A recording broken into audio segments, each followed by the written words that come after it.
Hi hello friends, ಎಲ್ಲರಿಗೂ ನಮಸ್ಕಾರ. ಇವತ್ತು ಬಂದು ಶನಿವಾರ ಮಾರ್ಚ್ 29 ಹಬ್ಬದ ಇಂದಿನ ದಿನ, ತಿಂಗಳ ಕೊನೆಯ ದಿನ. ನಾಳೆಯಿಂದ ನಮ್ಗೆ ಹೊಸ ವರ್ಷ ಶುರುವಾಗ್ತಾ ಇದೆ.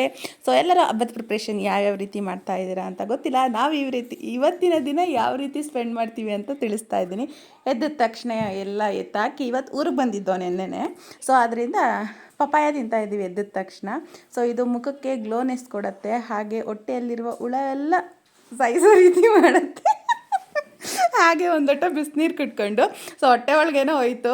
ಸೊ ಮುಖಕ್ಕೆ ಫೇಶಿಯಲ್ ಮಾಡ್ಕೊಳ್ಳೋಣ ಅಂತ ಅಂದ್ಬಿಟ್ಟು ಅದೇ ಪಪ್ಪಾಯಕ್ಕೆ ಸ್ವಲ್ಪ ಕಡಲೆ ಹಿಟ್ಟು ಹಾಕಿ ಮುಖಕ್ಕೆ ಚೆನ್ನಾಗಿ ಮಸಾಜ್ ಮಾಡ್ಕೊತಾ ಇದ್ದೀನಿ. ಇದು ತುಂಬ ಚೆನ್ನಾಗಿ ವರ್ಕ್ ಆಗುತ್ತೆ. ಸೊ ತುಂಬ ಬ್ರೈಟ್ನಿಂಗ್ ಬರುತ್ತೆ ಸ್ಕಿನ್ನು. ಇದನ್ನು ವಾಶ್ ಆದಮೇಲೆ ನೋಡಿ ಎಷ್ಟು ಸಖತ್ತಾಗಿದೆ ಗೊತ್ತಾ. Remedy, home made remedy, try ಮಾಡಿ. ಸೊ ಇದಾಗಿ ಸ್ವಲ್ಪ ಮಸಾಜ್ ಮಾಡಿ ಒಣಗೋ ತನಕ ಒಂದು 10 ನಿಮಿಷ ಬಿಟ್ಬಿಟ್ಟು ನಂತರದಲ್ಲಿ ತಿಂಡಿಗೋಸ್ಕರ ಒಂದು ಗ್ರೇವಿ ಪ್ರಿಪೇರ್ ಮಾಡ್ತಾ ಇದ್ದೀನಿ, ದೋಸೆಗೋಸ್ಕರ. ತುಂಬ ಚೆನ್ನಾಗಿದೆ. ಇದ್ರ ರೆಸಿಪಿನೂ ಕೂಡ ಹಾಕಿದ್ದೀನಿ, ಮಿಸ್ ಮಾಡಿದೆ ನೋಡಿ. ವಾಶ್ ಮಾಡಿದ್ಮೇಲೆ ಎಷ್ಟು ಕೆನ್ನೆ ಎಲ್ಲ ಬ್ರೈಟ್ನೆಸ್ಸಾಗಿ ಕಾಣಿಸ್ತಾ ಇದೆ ಅಂತ.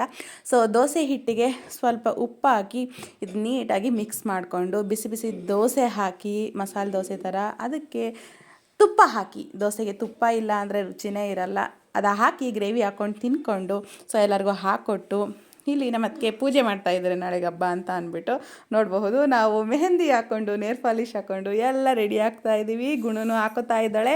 ಸೊ ಇದ್ರ ವಿಡಿಯೋ ಇನ್ನೂ ಕಂಟಿನ್ಯೂ ಆಗುತ್ತೆ ನೆಕ್ಸ್ಟ್ ಬ್ಲಾಗಲ್ಲಿ, ಮಿಸ್ ಮಾಡಿದೆ ನೋಡಿ. Thank you.